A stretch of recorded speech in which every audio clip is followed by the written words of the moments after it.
Hello বন্ধুরা, আমি দীপু। আপনারা দেখছেন দীপু পাখির দুনিয়া। আশা করি আপনাদের লফটের এবং খাঁচার পাখিগুলো ভালো আছে, আপনারাও ভালো আছেন। আজকে আমি যে বিষয়টি নিয়ে বলবো, অনেকেই যারা নতুন পায়রা পুষবেন মনে করছেন, অনেকে খাঁচায় পুষতে চাইছেন বা অনেকে বাড়িতে অনেক জায়গা থাকে তারা লফটে পোষেন। আমি দুটোভাবেই পুষি। আমার এই যে খাঁচাও আমি পুষি, আর এদিকে লফট আছে, লফটেও আমি পুষে থাকি।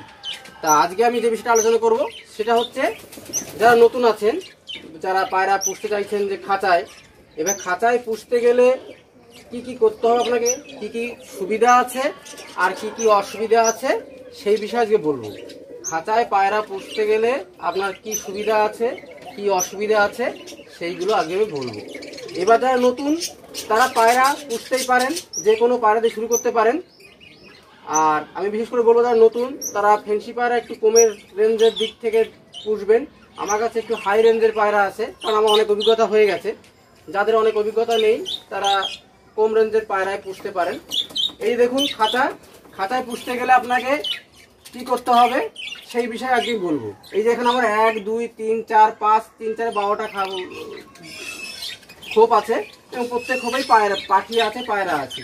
তা আজকে আমি পায়রা নিয়ে বলবো যে আপনারা খাঁচায় পায়রা পুষলে কি কি সুবিধা পাবেন, আগে সেই বিষয়গুলো বলি, আর পরে বলবো খাঁচায় পুষলে কি কি অসুবিধা হয়। তাহলে আসুন শুরু করি। আজকের বিষয়টা হলো আপনারা খাঁচায় পায়রা পুষলে কি সুবিধাগুলো আছে সেইগুলো আজকে আমি বলছি পরপর। সুবিধাগুলো হচ্ছে, প্রথমে আপনার খাঁচার মাপ ঠিক করতে হবে। খাঁচার মাপ কি করতে হবে, আপনার খাঁচার মাপ নিতে গেলে 2 1.5 একটা খাঁচার মাপ আপনাকে, এই যে খাঁচা দেখতে পাচ্ছেন, এই খাঁচাগুলো মাপ হতে হবে 2 1.5 এর কম যেন না হয়। প্রথমে গেল, তারপরে দেখছেন এই যে একটা সরা দেওয়া আছে ডিম পাড়ার পাত্র। এই যে আমার পায়রা ডিম পেড়ে দিয়েছে, ডিম পাড়ার পাত্র দিতে হবে, তাতে ডিম পাড়বে। তারপরে খাবারের পাত্র আছে, এই যে জলের পাত্র আছে, ওই যে গ্রিডের পাত্র। গ্রিডটা আপনারা সব সময় দিয়ে রাখতে হবে, পায়রার জন্য গ্রিড ভীষণ দরকার। আর কিভাবে একটা আদর্শ গ্রিড তৈরি করা যায় তার ভিডিও আমার চ্যানেলে দেওয়া আছে, আপনারা চাইলে সেখান থেকে দেখে নিতে পারেন। এই 3টে জিনিস আপনারা খেয়াল রাখবেন। খাঁচার সাইজ 2 1.5 হতে হবে, একটা ডিম পাড়ার পাত্র দিতে হবে, একটা খাবারের পাত্র, একটা জলের পাত্র, একটা গ্রিডের পাত্র। এই কটা জিনিস দিলে আপনার একটা খাঁচার মধ্যে আপনি সুন্দরভাবে পায়রা পুষতে পারবেন। এবার কি কি পায়রা খাঁচায় পোষা ভালো, এই দেখতে পাচ্ছেন আমার কাছে শ্যালো, এটা শ্যালো পায়রা আছে, এটা শাটিন আছে, পরে এটা এই যে সাদা ফিলব্যাক আছে। ফিলব্যাকে অনেক প্রজাতি হয়, এখানে অনেক ফিলব্যাক এখন সাদা আছে। এটা নিচে এই যে কিছু আমার পায়রা রয়েছে, এখানে কিছু লক্কা পায়রা রয়েছে। এবার আসি কোন কোন পায়রা খাঁচায় পোষা ভালো। খাঁচায় পুষতে গেলে আপনাকে ফিলব্যাক, শ্যালো, শাটিন, লক্কা এই ধরনের পায়রা খাঁচায় পোষা ভালো। তার কারণ এরা খুব নিরীহ হয়, শান্ত হয়, এরা শান্ত পরিবেশে থাকতে ভালোবাসে। আর লফটের মধ্যে অনেক পায়রার মধ্যে বিভিন্ন পায়রা থাকে, সেখানে এরা ভালো ব্রিডিং করে না, ডিম বাচ্চা ভালো হয় না। তাই খাঁচায় পুষলে এদের ডিম বাচ্চা ভালো হয়, তাই খাঁচায় পোষা এদের জন্য উপযুক্ত। খাঁচার মধ্যে এইসব পায়রাগুলো আপনারা পুষতে পারেন। তাহলে কি বললাম, ফিলব্যাক, শ্যালো, শাটিন, লক্কা, আরও বিভিন্ন দামি দামি পায়রা রয়েছে যেগুলো আপনারা খাঁচায় পুষতে পারেন। খাঁচায় পুষলে আপনাদের এইগুলো ভালো রেজাল্ট দেবে। এরপরে আসি, খাঁচা সপ্তাহে 2 দিন আপনাকে পরিষ্কার করতে হবে, মানে 3 দিন অন্তর অন্তর আপনাকে খাঁচা পরিষ্কার করতে হবে। খাঁচার মধ্যে যেসব এই যে নোংরা পড়ে, খাবার ফেলে দেয়, পটি করে, সেইগুলো আপনাদের কিন্তু প্রতি সপ্তাহে অন্তত 2 দিন পরিষ্কার করতে হবে, এটা মাথায় রাখতে হবে। আর মাঝে মাঝে জীবাণুনাশক স্প্রে করতে হবে, নাহলে সমস্যা হবে। এরপরে আসি, পায়রার খাঁচায় পুষলে এর ডিম বাচ্চা ভালো করতে থাকে, ফলে পায়রা এদের ডিম ভেঙে। আর লফটে পুষলে কি হবে, এই যে লফটে যদি আপনারা পায়রা পোষেন তাহলে পায়রা ডিম বাচ্চা ভালো করতে পারবে না। এই ধরনের পায়রা এদের অন্য পায়রা ডিম নষ্ট করে দিতে পারে, বাচ্চাগুলোকে মেরে ফেলতে পারে। তাই এই ধরনের পায়রাগুলোকে খাঁচায় পোষা খুবই দরকার। আর খাঁচার চারিদিকে দেখছেন এরকম নেট দিয়ে দেবেন। এরকম নেট যদি আপনি চারিদিকে দিয়ে দেন তাহলে কি হবে, পায়রাদের মশা কামড়াবে না, পায়রার যে বাচ্চা হবে সে বাচ্চাগুলোকেও মশার হাত থেকে বাঁচাতে পারবেন। কারণ মশা কামড়ালে পায়রার বাচ্চার পক্স হয়ে যায় এবং পায়রার বাচ্চা মারা যায়। সারা বছর এরকম মশারি দিয়ে রাখলে আপনার সেই সমস্যা থেকে মুক্তি পাবেন।